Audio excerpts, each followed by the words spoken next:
So hello students, welcome to the class.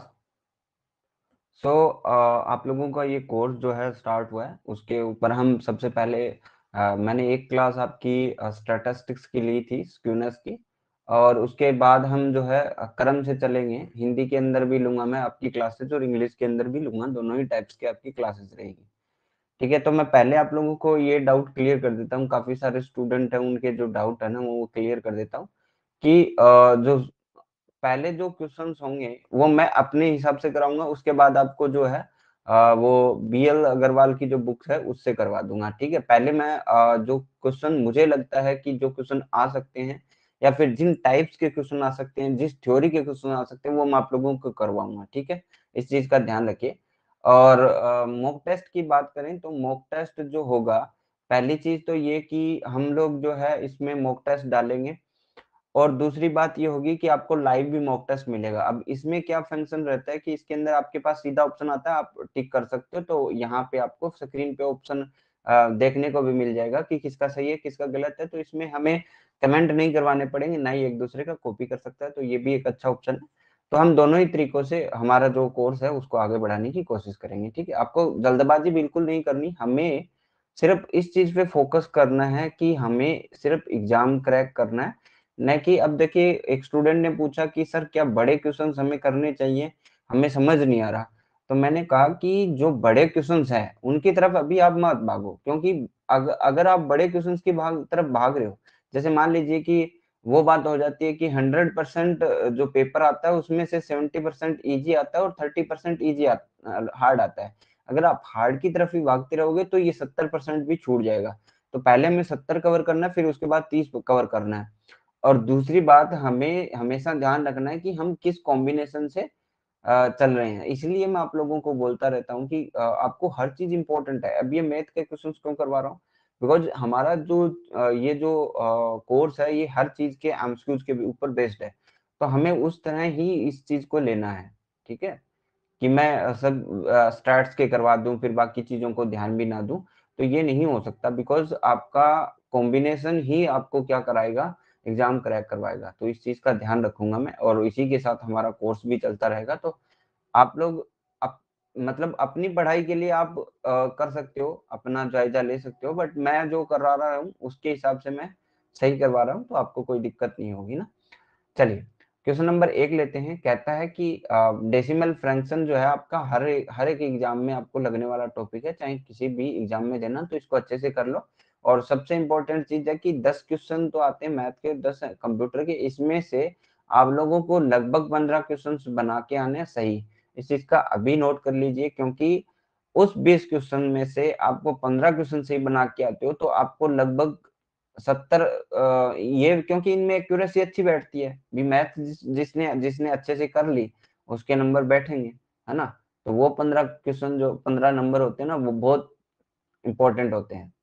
जब आपकी cut off 50, 55 या 60 के आसपास जा रही हो, तो 15 नंबर निकाल लो, तो बाकी 80 में से आपको 45 चाहिए। अगर आप ये दो चीज अच्छी नहीं करते तो आपको 80 में से कितने चाहिए, 80 में से आपको लगभग 60 नंबर चाहिए, जो कि बहुत ही टफ टारगेट हो जाता है, 75% मार्क्स के बराबर हो जाता है।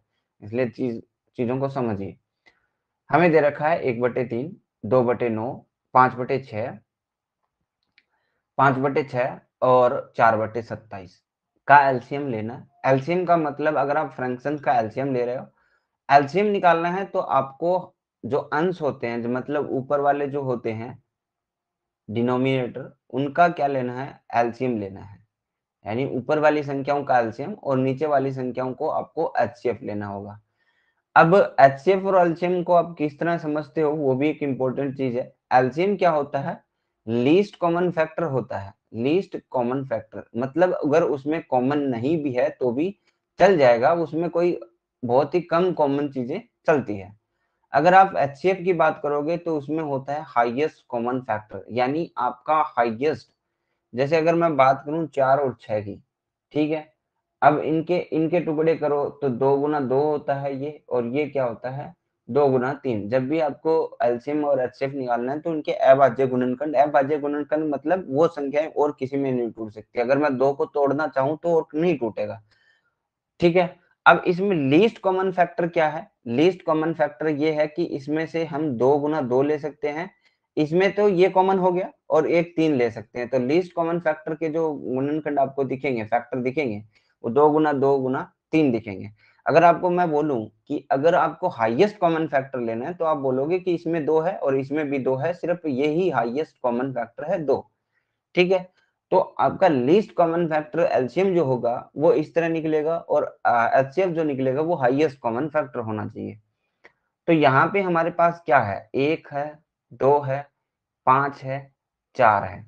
ठीक है, ये है। तो हमें पहले ऊपर वाली संख्या का एलसीएम निकालना है। तो 1 का तो अभाज्य गुणनखंड है, 2 खुद अब अभाज्य संख्या है, 5 अभाज्य संख्या है, 4 को हम किस में बांट सकते हैं? 2 गुना 2 में बांट सकते हैं।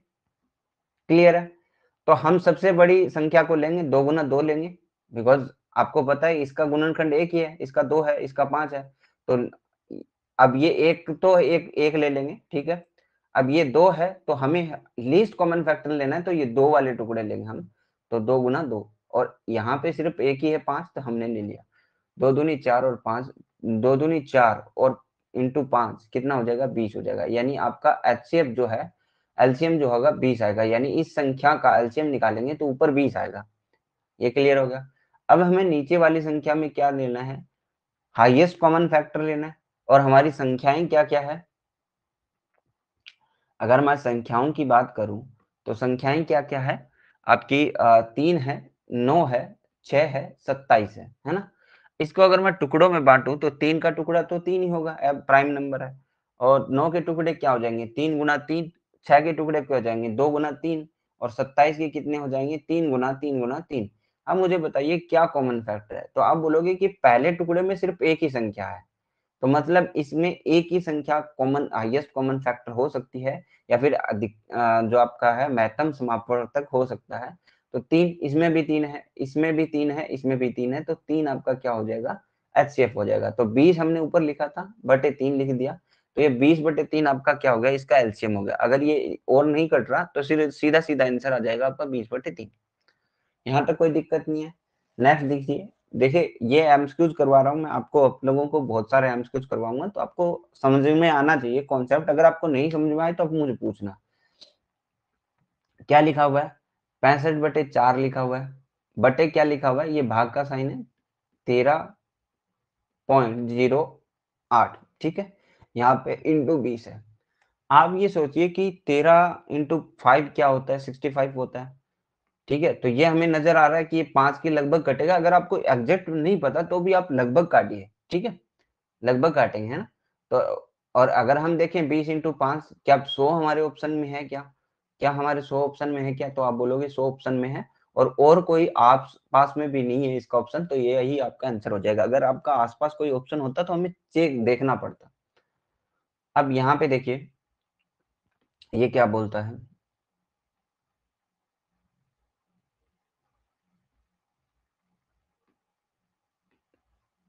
देखिए ये बोलता है कि 750.46, 114.49 माइनस करना है 840.04, और माइनस है इधर, बराबर है इधर, और कोई संख्या है, मान लीजिए x है, उसमें से 13.09 घटाने पर इसके इक्वल आता है। तो मैंने कहा कि इक्वल आता है तो प्लस वाली संख्याओं को जोड़ दीजिए, इसके आगे कोई साइन नहीं है, मतलब ये प्लस की वैल्यू है, ये भी प्लस की वैल्यू है, ये माइनस की वैल्यू है। ठीक है, तो इनको जोड़ते हैं। 9 और 6 15, 80, 1, 4 और 4 8 और 1 9। ठीक है, पॉइंट आ गया। यहाँ पे 4 और 0 4 हो जाएगा, फिर 5 और 1 6 हो जाएगा, और 7 और 1 8 हो जाएगा। ठीक है, 864.95 आया, जबकि ये माइनस की वैल्यू, तो इसको हमें घटाना पड़ेगा 840.04, जो कि कितनी आ जाएगी? 0.91, और यहाँ पे 4 और 2 24.91। अब ये इधर वाला हमने सोल्व किया कि 24.91 आ रहा है, आपको पता है बराबर का साइन लगा हुआ है, और यहाँ पे हमने x माना और 13.09 ये वैल्यूज आ रही थी कि x में से घटाएंगे तो 24.91 होगा। तो हमें इतना तो पता चल गया कि 24.91 से बड़ी है, तो ये माइनस की वैल्यू है, ये इधर जाएगी तो क्या हो जाएगी? प्लस में हो जाएगी। यानी 24.91 प्लस कितना हो जाएगा? 13.09। तो यहाँ पे 91, ये 100 है, तो यहाँ पे तो 0 0 आ जाएगा, अस्सी लेख मिल जाएगी। 4 और 3 7 और 1 8, और यहाँ पे 38 हो गया। बताइए 38 क्या ऑप्शन में है? क्या नहीं है, तो नन हो आपका आंसर हो जाएगा। यहाँ तक कोई दिक्कत नहीं है। ये क्वेश्चंस इसलिए करवा रहा हूँ मैं आप लोगों को कि आपकी प्रैक्टिस हो जानी चाहिए। ये पीडीएफ मैंने पहले ही डाल चुका हूँ, तो उसको भी देख लेना। यहाँ पे क्या दे रखा है, देखिए 0.05 बटे कितना दे रखा है, बटे 5, माइनस क्या दे रखा है 0.005 बटे इंटू 5 दे रखा है, और सॉरी इसमें भी इंटू 5 ही है ना, ये भी इंटू क्या है 5 ही है। ठीक बात है। अगर आपको डेसिमल फ्रैक्शंस का मल्टीपल नहीं आता तो एक बार सुन लीजिए कि हमें मल्टीपल सीधा सीधा करना है। पहली चीज तो ये 5 इंटू 5 25 लिख दिया मैंने, और यहाँ पे भी 5 इंटू 5 25 लिख दिया। अब एक कैलकुलेशन ये देखिए कि कितने पॉइंट के बाद, जैसे अगर मान लीजिए कि मैं अगर 0.02 से मल्टीप्लाई करता हूँ 2 से तो 0.4 आएगा। मुझे पता है कि पॉइंट कितने अक्षरों से पहले लगा हुआ है, 2 अक्षरों से, तो 2 अक्षरों से पहले हमें पॉइंट लगाना पड़ेगा। लेकिन इसी तरह अगर मैं मान लीजिए पॉइंट 25 को अगर मैं मल्टीप्लाई करूं किससे 0.4 से, तो आप ये सोचिए 25 चौके 100 होता है, ये हमें पता है, लेकिन दो तो यहाँ पे वैल्यूज है पॉइंट के बाद, और एक यहाँ पे वैल्यूज है, तो 3 के बाद लगेगा, तो यहाँ पे पॉइंट लगेगा। बस ये सीधा सा कॉन्सेप्ट है। यहाँ से मैंने किया 5 25, यहाँ पे पॉइंट के बाद 2 वैल्यूज के ऊपर लगा हुआ है, तो 2 वैल्यूज के अंदर हमने लिख दिया 0.25। यहाँ पे हमें 3 वैल्यूज के ऊपर लिखना है, तो 2.5 तो हमें दे रखा है, लेकिन हमें एक 0 भी लगाना पड़ेगा, और फिर ये आ जाएगा 0.025। अब आसान रूप में आपको घटाना है तो आपके पास काफी सारा टाइम होता है, 100 ही क्वेश्चन करने होते हैं, तो आप अच्छे से ध्यान दी के घटाना कि अगर मैं इसको 2.5 को यहाँ पे लिख दूं और इसके एग्जैक्ट नीचे लिखो 2.5, तो इसमें घटाने के लिए हमें एक 0 लगाना पड़ेगा। अब आपका सोल्व हो जाएगा। 250 में से वैसे भी 25 जाते हैं, तो कितना बचता है 225, यानी 0.225 आपका बच जाएगा, जो कि बी ऑप्शन में दे रखा है बहुत इजीली तरीके से। नेक्स्ट देखिए 124 प्लस 56 गुना 1.5 और माइनस 12, 124 प्लस 56 और गुना 1.5 दे रखा है। 1.5 का मतलब समझते हो, 1 और आधा माइनस 12। एक और आधे को हम क्या क्या लिख सकते हैं, एक और आधे को हम क्या लिख सकते हैं, जैसे 1.5 है, इसको अगर मुझे पूर्ण पॉइंट हटाना है तो एक के बाद है, मतलब पॉइंट के बाद एक संख्या है, तो 15/10 भी लिख सकता हूँ मैं इसको। या फिर 1.5 को हम क्या 3/2 लिख सकते हैं, क्या क्या 3 को 2 भागों में बांटते हैं 1.5 आता है। तो यहाँ पे आप कोई भी अपनी इच्छा अनुसार कर सकते हैं। 124 प्लस 56 गुना, मैं यहाँ पे 3/2 लिख देता हूँ ताकि आसान हो जाए, -12, क्योंकि 56 28 दूनी 56 होता है, मैंने सीधा डायरेक्टली काट दिया क्योंकि ये भाग में था। आप किसी में से भाग लगाइए, साइन से परे नहीं जाना चाहिए ना। तो 28 ये कितना होता है 84 होता है, 84 होता है। 124 प्लस 84 आप ऐड कर दीजिए, -12 कर दीजिए। अब ये दोनों प्लस किए तो जुड़ जाएगी, 4 4 8 8 12 8 20 208 -12। अब ये घट जाएगी तो 8 तो सीधा घटा दीजिए भाई, 12 घटाने की स्टाइल क्या है, इसको 2 भागों में 8 और 4, ये आंतरिक मन में करना पड़ेगा तो आसान हो जाएगा। तो 8 कट जाएगा और 200 में से 4 गया, 196 आ जाएगा। यही आपका आंसर होता है, सी ऑप्शन। देखिए मैथ जो होती है ना, जिसको आती है वो बहुत अच्छे से समझ लेता है। अगर आपको समझना है तो आप बाकायदा मुझे बताइए, मैं आप लोगों को अच्छे से मैथ करवाऊंगा। आपके जो राजस्थान वगैरह के एग्जाम्स होते हैं उसमें आपको कोई भी दिक्कत नहीं आएगी। देखिए 74 74 प्लस 12 इंटू 0.75 माइनस 6 दे रखा है। 74 प्लस 12 और गुना में क्या दे रखा है 0.75 -6। अच्छा 0.75 को मैं क्या लिख सकता हूँ, पॉइंट के बाद 2 वैल्यूज है तो मैं 75/100 लिख सकता हूँ। 100 लगाऊंगा तो ये पॉइंट हट जाएगा। अगर मैं 25 से इसको काटूं तो 3/4 आएगा, क्या नहीं आएगा। अगर हम लोकल लैंग्वेज में बात करें 0.75 क्या होता है, अगर हम 1 किलोग्राम की बात करते हैं तो 1 किलोग्राम होता है। अगर हम आधा किलो की बात करते हैं तो 0.5 होता है। अगर हम पाव की बात करते हैं तो 0.25 होता है। ठीक है, तो इसी आधार पे अगर हम 0.75 को देखें तो ये कितना होता है 3 पाव, है ना भाई, 3 पाव होता है ना, यानी 1 किलो में 4 पाव होते हैं, उसमें से 3 पाव यानी 3/4। आप किसी भी लैंग्वेज में किसी तरह समझ सकते हो, ये बहुत आसान होता है। तो 74 प्लस, अगर मैं इसको 12 इंटू 3/4 लिख देता हूं तो आसान हो जाता है। 4 तिये कितना होता है 12, 74 प्लस 3 तिये 9 हो गया, +9 -6, तो ये माइनस की ये प्लस की घट जाएगी, 3 और जुड़ जाएंगे, 74 + 3 कितना हो जाएगा, 77 हो जाएगा। यही आपका आंसर हो जाएगा, जो कि आपको बी ऑप्शन में दे रखा है। नेक्स्ट क्वेश्चन देखिए, चलिए हाँ 7 नंबर क्वेश्चन क्या दे रखा है हमें कि 0.06 दे रखा है, इंटू क्या दे रखा है 2.5, इंटू क्या दे रखा है 24। अब इसको कैसे भी आसान बना सकते हैं हम वैसे तो, और मल्टीप्लाई करके भी कर सकते हैं, लेकिन आप आसान बना के करेंगे तो आपको थोड़ा इजीली रहेगा, मतलब आपकी गलती होने के कम चांस रहते हैं। जैसे मुझे इसको 0.06 दे रखा है तो मैं इसको 6 बना लेता हूँ, 6 बनाया, लेकिन एक और दो संख्याएं हैं पॉइंट के बाद, यानी 100 लगेगा नीचे, इंटू 25, इसको मैं 25 बनाता हूँ, एक पॉइंट के बाद एक संख्या, तो मैं 10 लगेगा, इंटू 24। यही तो बात है, यहाँ तक तो किसी को कोई दिक्कत नहीं है। अब 25 का पहाड़ा अगर आपको आता है तो ठीक है, नहीं 5 के पहाड़े से तो आप काट ही सकते हो। जैसे मैं इसको अगर 5 के पहाड़े से बोलूं कि 5 के पहाड़े से कैसे करेंगे हम, तो वो देखो, देखिए 5 दूनी 10 होता है, और 5 इंटू 5 कितना होता है 25, कट गया। अगर मैं इसको बोलूं 5 20 5 100 होता है, तो 20 से कट गया। अगर मैं इस 2 को भी काटना चाहूं तो आप बोलोगे 3 दूनी 6 होता है, तो 3 से कट गया। यहाँ पे 20 है, यहाँ पे 3 है, यहाँ पे 24 है। अब मैं इस 24 को भी काटना चाहूं तो आप ये देखिए, 2 से काटता हूँ 10, इसको 2 से काटता हूँ 12, इसको 2 से काटता हूँ 5, और इसको 2 से काटता हूँ तो 6।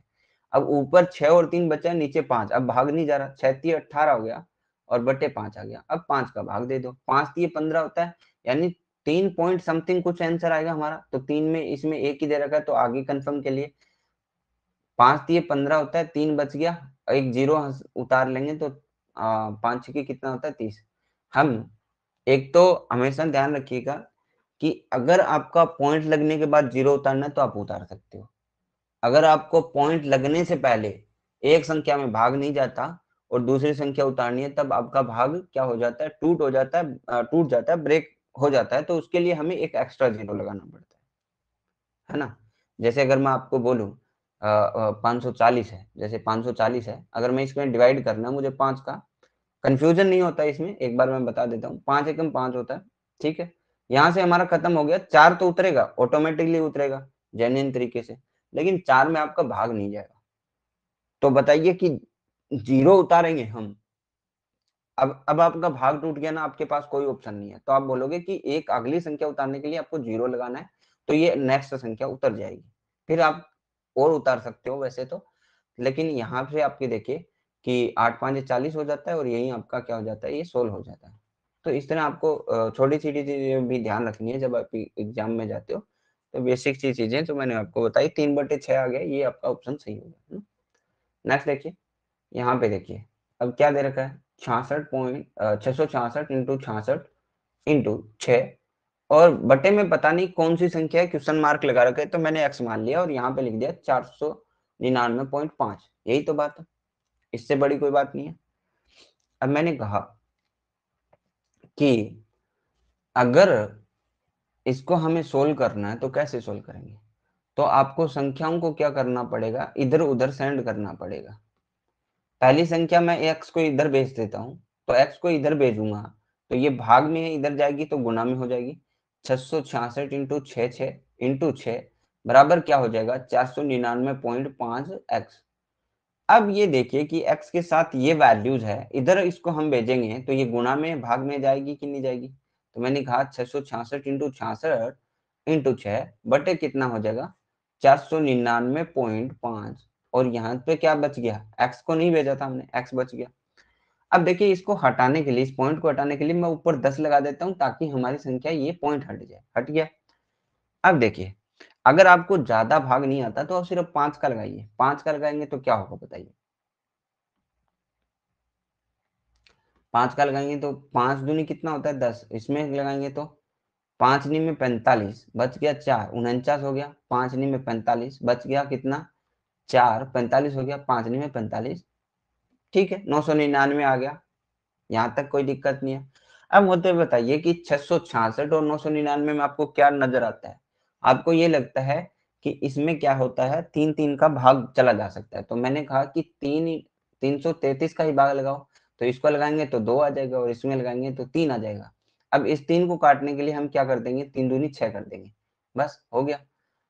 अब यहाँ पे ऊपर 2 है, 66 है, 2 है, 2 है, तो 2 दूनी 4 होता है, 4 दूनी 8 होता है, और 66 इंटू क्या आ जाएगा 8, तो 8 छीके 48, 8 असील 4, 8 छीके 48 और 4 52, 528 आ गया। बताओ, ऐसे क्वेश्चन आपको करने चाहिए ताकि एग्जाम्स में कोई भी क्वेश्चन गलत ना हो। यहाँ पे देखिए क्या दे रखा है, 900 सॉरी 99,998 दे रखा है, बटे क्या दे रखा है 99, और मल्टीप्लाई भी 99 से कर रखा है, तो ये भाग में ये गुना में कट जाएगी तो उतनी ही संख्या आ जाएगी 99,998। कोई दिक्कत, बहुत ही आसान क्वेश्चन था। नेक्स्ट ये देखिए, अब देखिए, अब ये जो क्वेश्चंस होते हैं इसमें एक बोर्ड मास का नियम चलता है, वो आप लोगों को पता होना चाहिए कि बोर्ड मास कैसे बताता है। कि बोर्ड मास बताता है कि हमें ब्रैकेट को सोल्व करना है, फिर ऑफ का मतलब है का, मतलब अगर आपको ये दे रखा है 1008 का 121/24 और अब आगे आपको कुछ और दे रखा है भाग वगैरह जो भी, तो आप पहले ब्रैकेट को सोल्व करोगे, फिर इस का को सोल्व करोगे, फिर उसके बाद डी का मतलब डिवीजन भाग को सोल्व करोगे, एम का मतलब मल्टीप्लाई गुना को सोल्व करोगे, फिर आपका ऐड और फिर आपका माइनस को सॉल्व करोगे।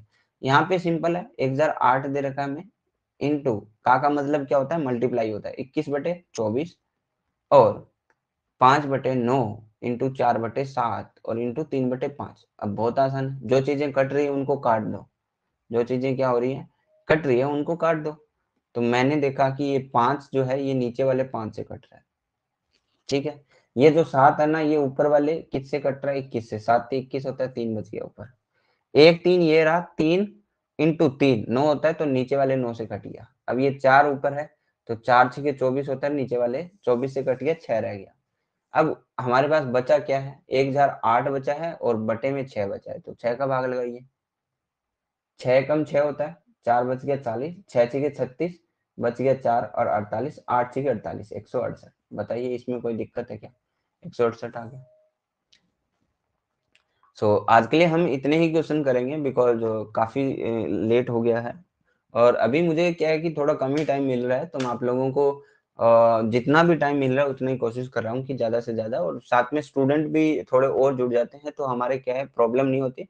फिर हम जो लाइव मॉक टेस्ट वगैरह वो करेंगे तो उसमें इजीली रहता है, अगर आप कम स्टूडेंट होते हो तो उसमें कंपटीशन आपको कम नजर आता है ना। तो आज के लिए बस इतना ही, नेक्स्ट क्लास में मिलते हैं। ये पीडीएफ मैंने पहले ही डाल दी है, और क्वेश्चन सोल्व करने की कोशिश करना, और मैं भी सोल्व करवाऊंगा आगे की वीडियो में। Thank you.